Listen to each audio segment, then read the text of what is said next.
sais pas où c'était ce festival, mais ça a l'air bon. Hein.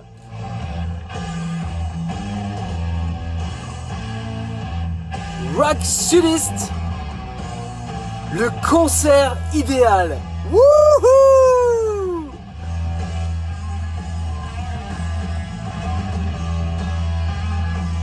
Quel éclectisme!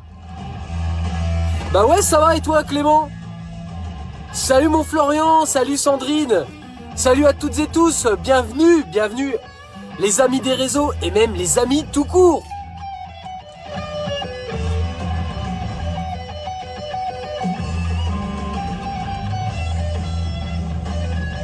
Oh, ça c'est terrible ça.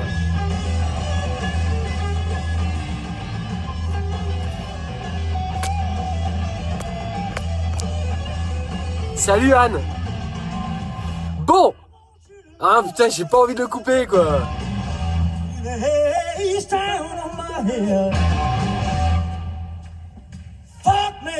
Fuck me.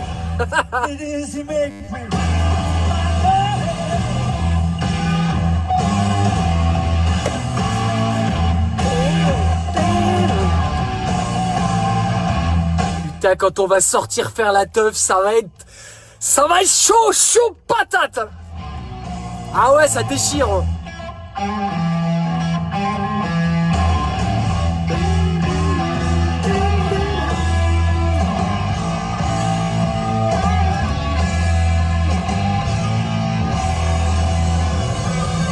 Wouhou.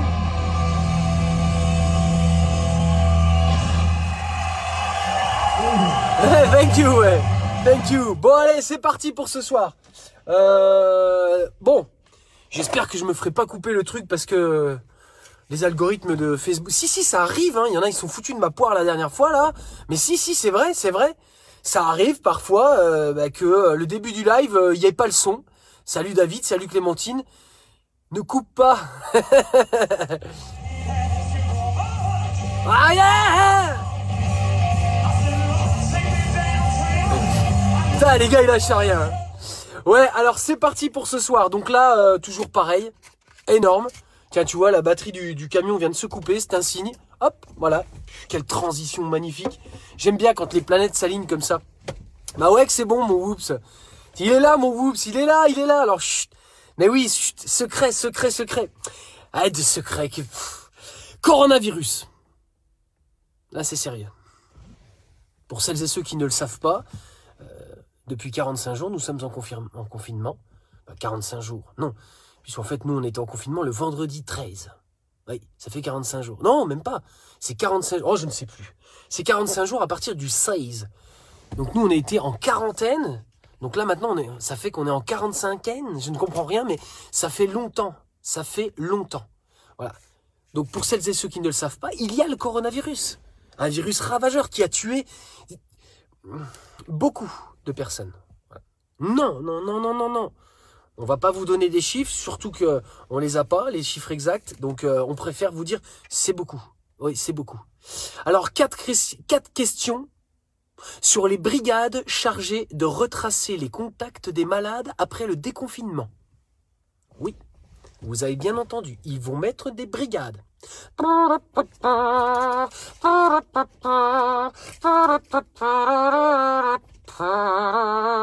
Si. Alors, elles ont moins de 2 semaines pour se mettre en place. Donc, c'est quand même court, hein. C'est un peu plus de temps que pour l'hôpital de campagne avec 30 lits. Wouhou! Tout équipé, hein, tout confort.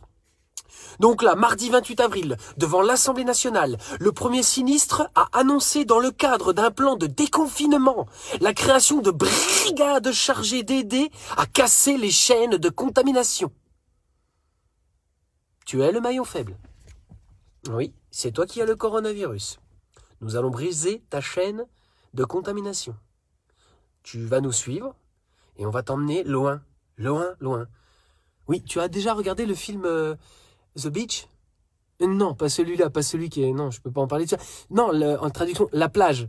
Tu sais, à un moment donné, il y a un Allemand, je crois d'ailleurs, qui est en train d'hurler parce qu'il s'est fait mordre par un requin. Il est en train d'agoniser, il a la gangrène.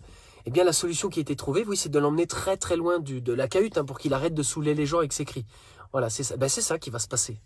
Nous allons briser les chaînes de contamination. Oui, oui, tout à fait. Alors, un élément clé, réclamé notamment par le conseil scientifique, s'il vous plaît, pour éviter que l'épidémie ne reparte de plus belle. Bon. Concrètement, ces équipes seront chargées d'interroger les malades testés positifs au SRAS-CoV-2 sur leurs activités, afin de retrouver les personnes avec qui ils ont été en contact et de placer ces dernières en isolement. On ne les reverra d'ailleurs jamais. Bien sûr, je plaisante. Peut-être, j'en sais rien. Le temps qu'elles soient testées à leur tour. France Info fait le point sur le fonctionnement de ces brigades et sur leur efficacité potentielle. Donc vous savez déjà quel va être le résultat. Oui, c'est efficace, bien sûr. Bien sûr, bien sûr. Le médecin généraliste va remplir les noms et coordonnées des membres de sa famille dans une application dédiée. Une application. Oui, bah on va la voir. Hein. Vous avez beau pas vouloir de vous inscrire sur l'application et tout, vous allez la voir d'une manière ou d'une autre.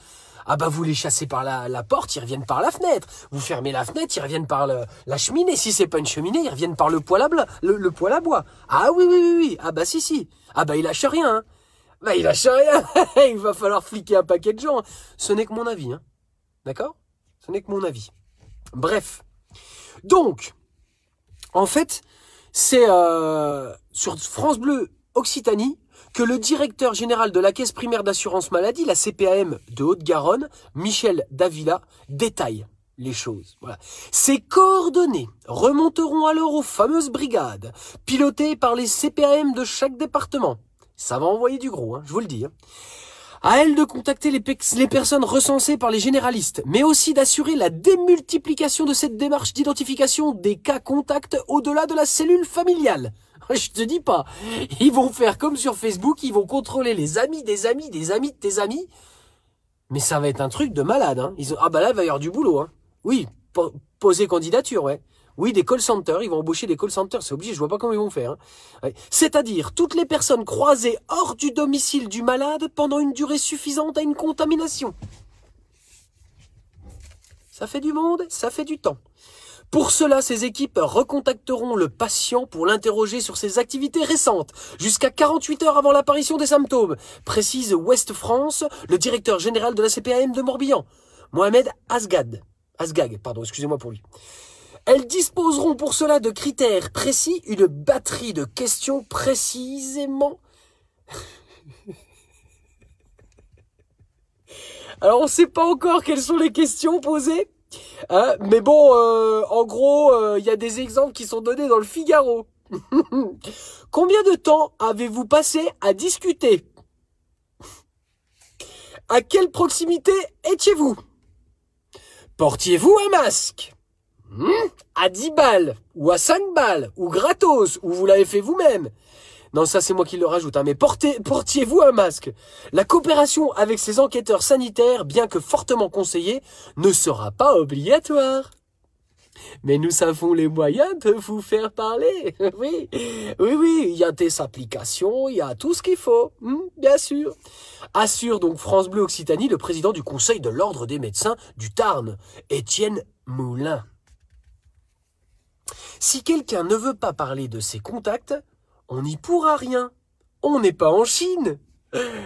Étienne Moulin à France Bleu. Quel grand homme. J'adore. Si quelqu'un ne veut pas parler de ses contacts, on n'y pourra rien. On n'est pas en Chine quand même. Non, on est en France. On est capable de faire pire. Ah, si. Si, tu as des... Je sais pas. Non, je dis ça comme ça. Je dis ça. Il y a des gens qui sont allés dans la rue pendant des... Excusez-moi, il fait quand même... il fait chaud. Il y a des gens qui sont allés dans la rue simplement pour dire que le coût de la vie, les taxes étaient très fortes, que c'était beaucoup, que il y en a qui aimeraient bien trouver du travail, qu'on essaye de relocaliser les choses, voilà, qu'il n'y en ait pas que l'évasion fiscale, on allait chercher, une nouvelle démocratie avec des référendums, d'initiatives citoyennes, et on leur a pété la gueule. Si, je vous jure, pour celles et ceux qui étaient endormis à ce moment-là, si, c'est comme ça que ça s'est passé. De la violence. Ah oui. Ah oui, il y a beaucoup de violence. Ah oui. Ce qui a d'ailleurs créé le soulèvement de ce mouvement. Oui, après il y a eu de la violence aussi, mais oui, mais c'est pas nous qu'on a commencé, comme on dit en Franche-Comté. Ah oui. Ah, c'est celui qui le dit qu'il y est. Ah, miroir.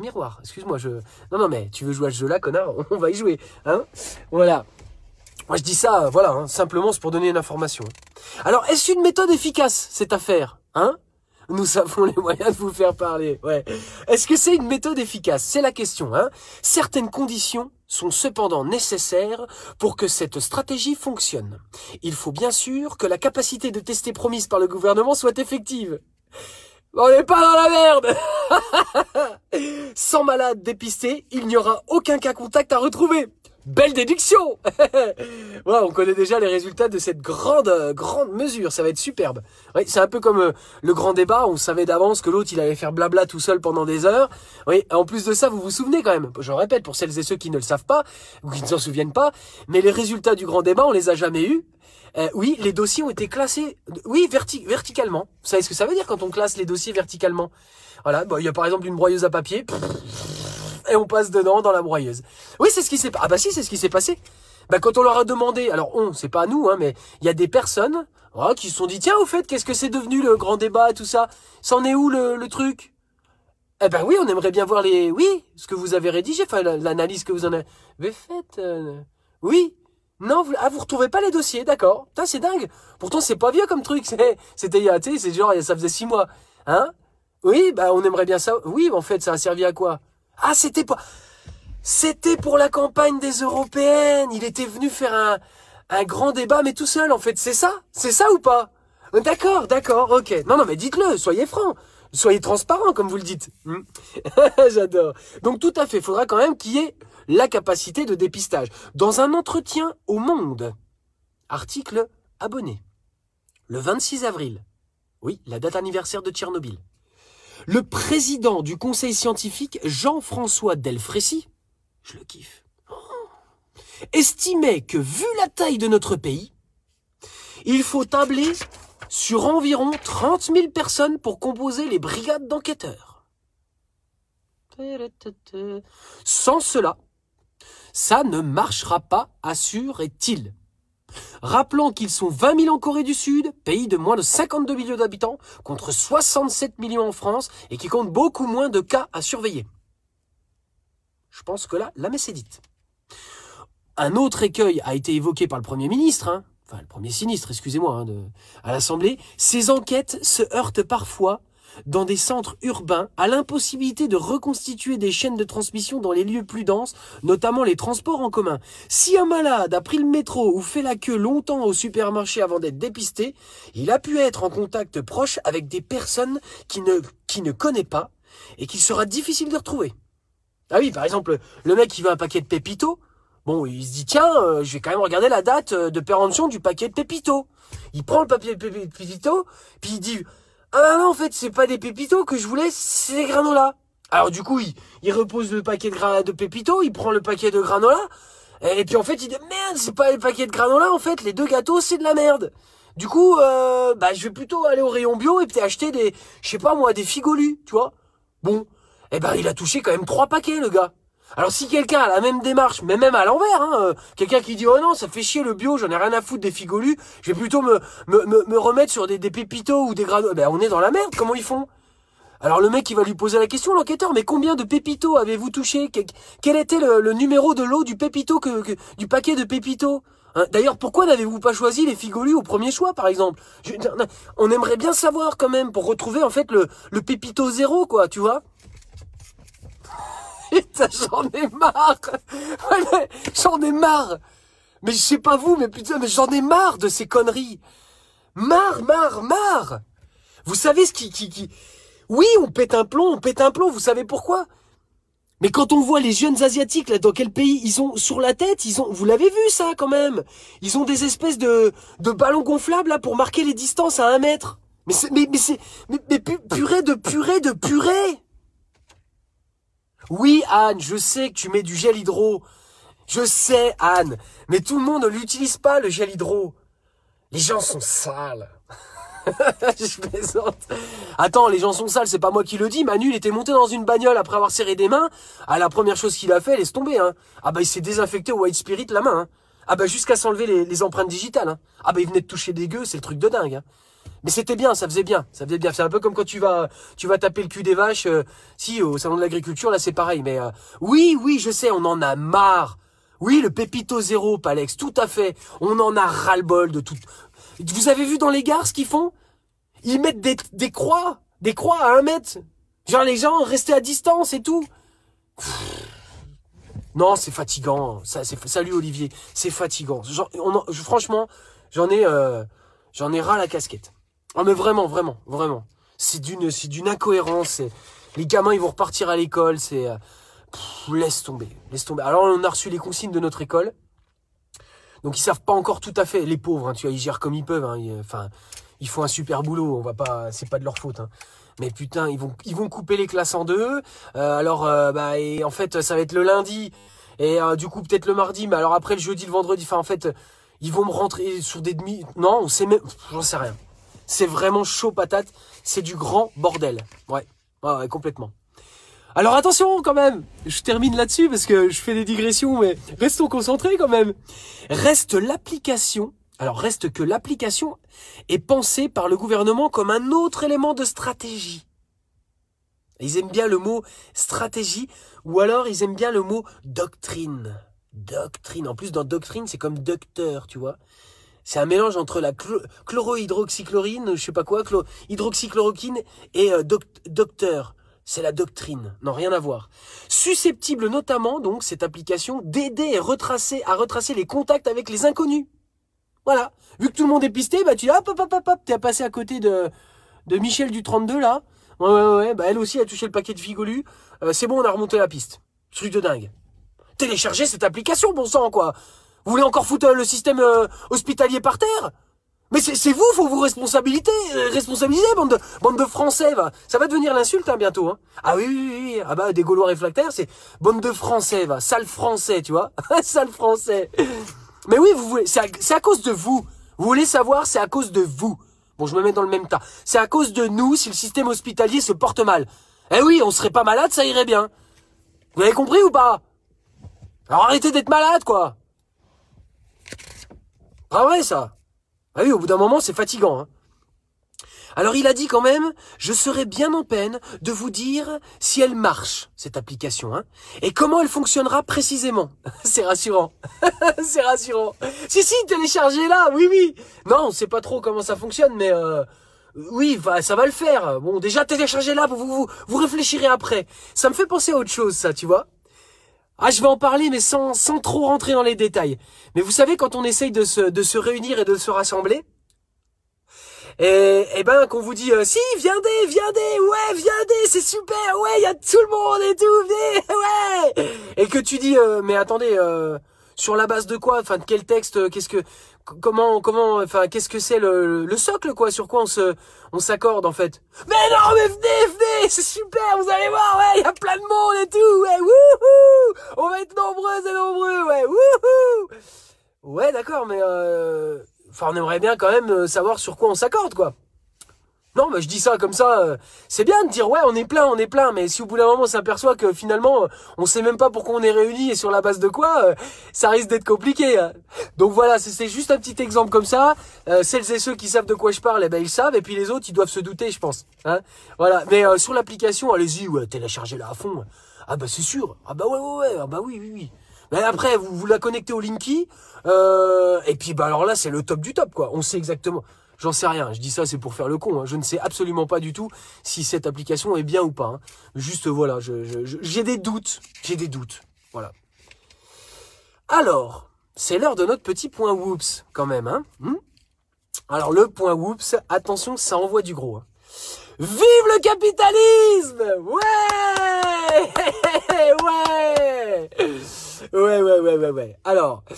Alors là, vous vous dites quoi? Vous vous dites, bah ça y est, le Bruce, il a pété un câble, hein, c'est ça? Alors, le confinement lui monte à la tête. C'est pas faux, mais non, en fait, je déconne. Bien sûr, je vais m'expliquer. Voilà. Alors, nous savons tous que la gestion du gouvernement des masques FFP2 est calamiteuse. Ça, c'est bon, bah, c'est plus à prouver. Hein.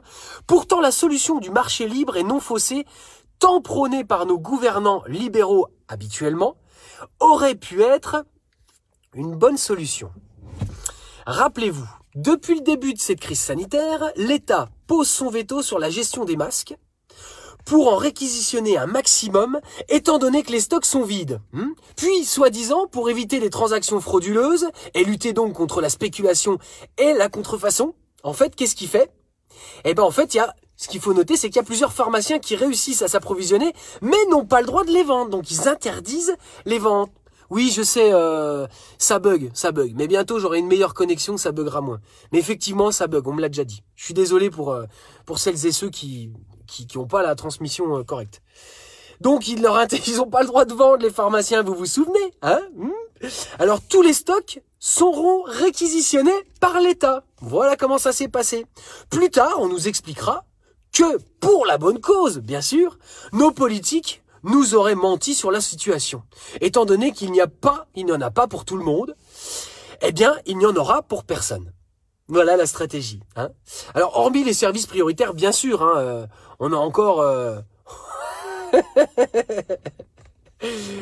si bête. Juste, oui, voilà, on va se réserver quand même le droit. Bah oui, c'est pitoyable, mais c'est plus égalitaire comme ça. Voilà, bah oui. Bah non, t'en as pas parce qu'on peut pas en donner à tout le monde. Non, bah non, on fait même pas l'effort d'en donner à le peu qu'on a. Oui, on les vend aussi en Allemagne, ça arrive, oui. Oui, bah il y a business is business. Tu veux les payer, toi? Non, bon. Une des solutions pour un approvisionnement massif et rapide aurait été de laisser les lois économiques basiques et incontournables du commerce faire pour n'importe quelle autre marchandise, puis, au bout de quelques semaines, un marché se serait créé et stabilisé. C'est comme ça, normalement, que ça fonctionne. Ainsi, avant la fin du confinement, chacun aurait sûrement pu disposer de masques à des prix corrects, car le marché se serait régulé. Ah oui, on a eu des cours d'économie chez nous, on le sait. Dans le business, s'il y a demande, il y aura donc offre. Et donc, il y aura production et commercialisation. Alors qu'on ne nous raconte pas que c'est un problème logistique, car quand il y a moyen de créer un marché rentable et faire de l'argent, celle-ci se crée très rapidement. Voilà. Et ça, c'est déjà vu. C'est quand même fou que ces mêmes élites qui nous vendent le libéralisme, et du capitalisme aussi, à toutes les sauces et en permanence, nous donnent l'impression qu'ils n'en comprennent même pas le fonctionnement. Oui, on nous prend pour des cons, bien sûr. À moins que le but fût de créer une pénurie, comme certains vilains complotistes et méchants pas beaux le penseraient, l'État aurait dû laisser faire le marché privé, qui est bien plus agile et réactif que le marché public, et ses lenteurs administratives. On aurait laissé faire les gens dont c'est le métier. Bah oui. Et ainsi, l'État aurait profité de ce même marché pour approvisionner ses services d'urgence et faire des distributions aux personnes les plus démunies. Et voilà. Bref, le jour où le capitalisme aurait pu servir à situation d'urgence, nos dirigeants ont décidé de lui tourner le dos. Cherchez l'erreur quand même. Franchement, ce que cet article-là il soulève, c'est exactement la question qu'on se pose. C'est quand même hallucinant que dans un pays qui se revendique la 6e, la 7e puissance mondiale, qu'on n'ait pas eu les moyens de disposer de masques, de prendre les mesures... Ouais, alors soit c'est de l'incompétence, soit c'est volontaire. Dans les deux cas, c'est grave. Ah oui. Bon, on est parti. Merci mon whoops. On est parti maintenant pour la revue Twitter de Nairobi. Alors là, il y a de la pépite. Je dois être un gros méchant. Mais non, mon Jean-Pierre, t'inquiète pas. Va. Mais non. Alors, t'as peur? Parfait. Alain Duhamel a tweeté « Les Français sont anxieux et c'est une très bonne chose. Cela rend les gens plus raisonnables qu'ils ne le seraient spontanément, ce qui aidera au redémarrage économique. » Voilà, des gens bien dociles. Oh, toi, qu'est-ce que je t'aime, Alain Duhamel. Hein, toi, je t'adore. Gérard Miller a donc retweeté « Écoutez cette pitoyable apologie de l'angoisse. Vous vous demandiez, est-ce que la crise actuelle rend moins cyniques les commentateurs télé? Vous avez la réponse, c'est non. Plus les gens ont peur, plus ils seront raisonnables. On pourrait même les terroriser, non? Bah oui. Moi j'ai retweeté derrière aussi, sans complexe. Voilà. Merci pour cette clarification. Ça s'appelle gouverner par la terreur. On essaie la dictature ou pas?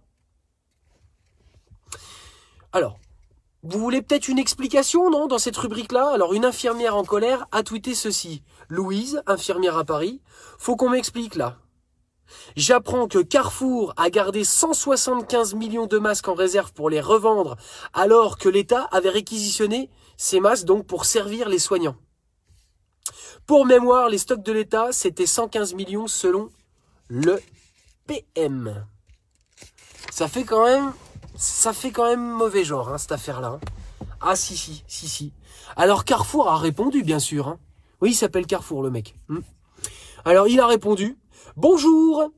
Ça va? Non mais bonjour. Ces masques ont été commandés en Asie une fois la réquisition levée. Nous n'en avons pas stocké pendant la crise. Nous sommes dans la même situation que les autres enseignes dans la grande distribution. Sans déconner. C'est horrible. Comme diraient mes filles, c'est trop horrible. Alors il y a quand même quelqu'un qui lui a répondu à Carrefour. Hein. Ortichoubi répond. Donnez vos masques aux soignants. Ils sont en première ligne. Quelle honte! Vous n'êtes pas prêts de me voir dans vos rayons. Bon, de toute façon, moi, j'y allais plus depuis au moins très longtemps chez eux. Voilà. Ben oui. On n'a pas le droit de prononcer le mot, mais ah bah faut les. Ah oui. Faut les boycotter. Oui, bon, faut les boycotter. Démocratie? BFM TV a tweeté ceci en direct. Après son vote contre le plan de déconfinement, la députée La République En Marche, Martine Vonner, convoquée. Attention. Guillaume Quintin a retweeté. Il faudrait expliquer à Gilles Lelandre, Stan Guerini et La République En Marche qu'un député est libre de voter ce qu'il veut. Le mandat impératif n'existe pas, et même interdit sous la Ve République. La convocation de Martine Vonner montre à quel point ces gens détestent la démocratie. Oh oui, oh là là oui, ils la détestent alors, comme dit Manu, profondément. Ah, ils voudraient voir des gens qui ont peur, qui ferment leur gueule, des députés qui marchent en ligne. Ah non. Bah de toute façon, il y a qu'à voir. Hein. Tous ceux qui sont sortis un coup du rang, hop, à dégager. Ah bah ils ont pas été tondus. Non, mais ils ont dégagé. Alors Philanthropie a répondu. Hein, dans ce parti, il ne faut surtout pas traverser en dehors des clous. Parti de la pensée unique, tu dois suivre impérativement le mouvement. Ou tu n'as pas le droit d'avoir ton libre arbitre. Cela se dit démocrate et progressiste. Hashtag, bien sûr, on n'oubliera pas. Hein. Alors, dans les prévisions, bref de presse a tweeté, info, prévision après le 11 mai, non-respect des gestes barrières, 200 000 morts, population dépourvue de masques, 165 000 morts, gestes barrières plus masques, 85 000 morts, isolement des personnes vulnérables jusqu'en février 2020, 30 000 morts. APHP, l'opinion. Suivi Covid-19. Pour rappel, à la mi-mars, Le Monde évoquait déjà des modélisations confidentielles d'épidémiologistes qui prévoyaient jusqu'à 300 000 à 500 000 morts en France en l'absence de toute mesure de prévention d'endiguement. Moi j'ai retweeté. Tout de suite, on se sent beaucoup mieux. Alors, dans la rubrique Merci Stéphane, on a Stéphane Guinaud. J'aime beaucoup Stéphane Guinaud. Je me pose une question. Pendant ce 1er mai confiné, Alexandre Benalla va-t-il télécasser du manifestant? Ouais. What the fuck? Balance ton média a tweeté ceci. Il y a quelque chose qui m'a frappé. Quand le professeur Salomon fait son point, il y a des interprètes en langue des signes à côté. Il y a 2 dames qui sont d'évidence en surpoids. Elles viennent travailler tous les soirs. Elles ont le droit de travailler. Didier Maisto a retweeté. Surpoids, surmoi, surpoids, chiche dans la tête. Oh putain, ça envoie du gros. Oh la vache. Ils sont bons. Hein. Oh. Soldat pas cher. Naphtaline Lebon. Dans sa guerre, Macron met les enfants de maternelle en première ligne. Et bam! Putain, ce que tu prends dans la tête. J'espère que tu t'en rends compte quand même, Manu. À mon avis, tu dois être quand même surprotégé. Hein. Non, je parle pas des vigiles. Hein. Je parle, à mon avis, ils doivent t'interdire, pour ta santé mentale, hein, c'est pas possible. Hein. Ils doivent t'interdire de lire tout ce qu'on dit sur toi, d'entendre, d'écouter. C'est pour ta santé, c'est mieux. Hein. Mais c'est dommage parce que du coup, tu passes à côté quand même de l'essentiel. Hein. Ah ouais, faudrait que tu nous écoutes, hein, parce que... Ou alors votre objectif, c'est absolument pas de nous écouter et puis de nous pousser à la faute. Hein. Ah c'est bien plus facile quand on a tort de dire regardez, il m'a frappé. Ah voilà. Non mais par contre, ce qu'il disait, c'était pas con. Ah non, mais il m'a frappé. Vous l'avez vu quand même, vous l'avez vu. Hein?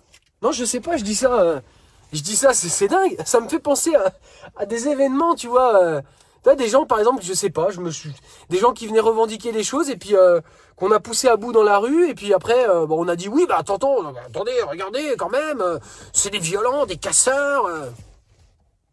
Mais pas tous quand même. Sinon, arrêtez-les ceux qui cassent si vous voulez. Mais vous avez les moyens quand même, non? Vous avez les moyens de tirer des balles de défense dans la tête des gens, de pister les gens, vous avez quand même les moyens quand même, non? Des renseignements, tout ça. Vous savez qui sont ces gens-là, non? Mais pourquoi vous les arrêtez pas? Puis après, vous pourrez écouter, enfin, on pourra venir pacifiquement, manifester ou pas, mais vous écouterez nos revendications. Non, bon, voilà le but. On l'a bien compris, hein. On n'en avait rien à faire de nous. Voilà. Bon. Oui, ça m'énerve aussi, ça. Ah oui, ça, ce sont des choses qui me... Qui ne saute pas n'est pas Toulousain. Naphtaline Lebon a tweeté « Grand respect à nos amis révoltés toulousains. Toulouse, les banderoles Macronavirus se multiplient, les convocations au commissariat aussi. » Voilà. Craquage. L'Obs a tweeté « Et si on profitait de ce déconfinement pour réfléchir vraiment à l'autofellation ?» La révoltée a retweeté « Ils ont craqué ou quoi chez l'Obs ?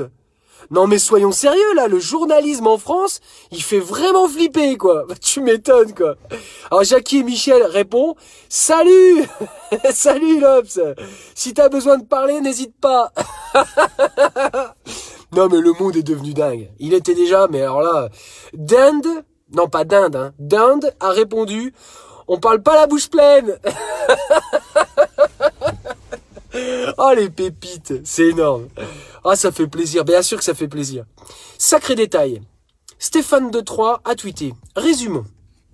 Ils réquisitionnent, quémandent des masques, font des appels aux dons, sans rien commander, en laissant tout le monde se démerder, mais une fois qu'ils les ont commandés, en ayant certainement négocié de bonnes commissions, ils te revendent 10 fois leur prix. Stéphanie a retweeté.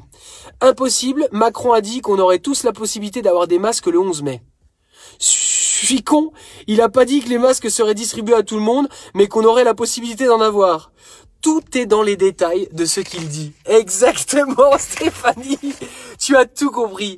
Voilà, dans la rhétorique, tout est une question de sens, de poids des mots. Exactement. Ouais. Langue étrangère, CNews, a tweeté. Sibeth Ndiaye. Ce plan de déconfinement est un plan de la nation entière que nous pourrons réussir ensemble.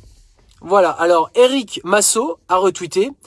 Quelqu'un aurait la traduction de cette phrase quand j'essaye avec Reverso, hein, il me le met en langue inconnue. Alors, Franck répond, avec Google Translate, ça marche. Alors je vous lis.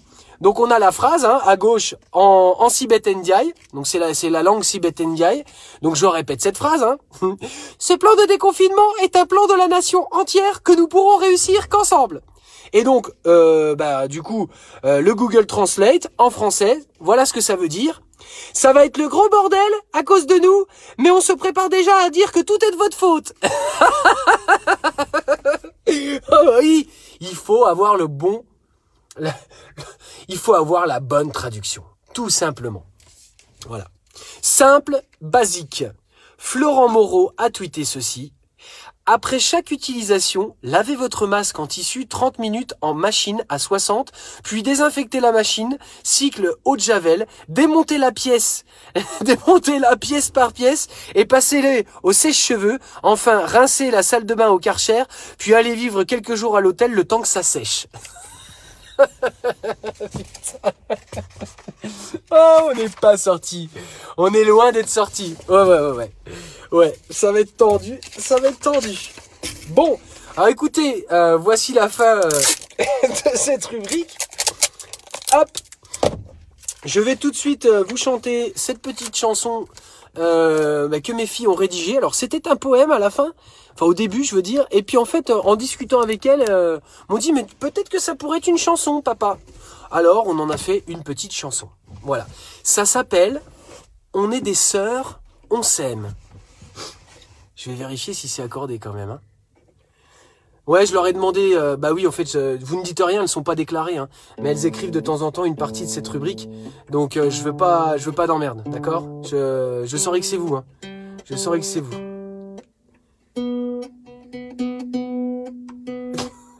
Heureusement que j'ai l'accordeur. Sinon, on aurait été chouette. Hein. Hop, c'est parti. Bon, oui, effectivement, on m'a signalé que certains, le live coupait à ce moment-là. Alors écoutez, partager, c'est sympa. Je les aime bien aussi, hein. Je leur ai piqué un peu cette expression, mais partager, c'est cool, merci, voilà, plutôt. Et puis surtout, eh ben, ça c'est important. Allons tous nous faire aimer. Donc là, bah, les filles ont écrit cette petite chanson, ce petit poème. On est parti. C'est trop gentil. On est des sœurs, on s'aime, on se dispute quand même, on s'entraide toujours pour profiter de l'amour. On est des sœurs, on s'aime comme de petites crèmes et un jour on se battra pour notre propre loi. On est des sœurs, on s'aime, on est des sœurs, on s'aime. On est des sœurs, on s'aime, oui deux énergumènes. On s'en va en forêt pour cueillir du muguet. On est des sœurs, on s'aime, on est en quarantaine. On a toute une passion qu'on suit avec attention. On est des sœurs, on s'aime, on est des sœurs, on s'aime. On est des sœurs, on s'aime, on a fêté notre baptême, on vole tout notre tour, on scrute aux alentours. On est des sœurs, on s'aime, on adore les poèmes, on en voit tous les jours, et ils sont là tout autour. On est des sœurs, on s'aime, on est des sœurs, on s'aime. On est des sœurs, on s'aime, on se dispute quand même. Je crois qu'on a fait le tour. On s'en va faire un tour. C'est mignon. Allez, bonne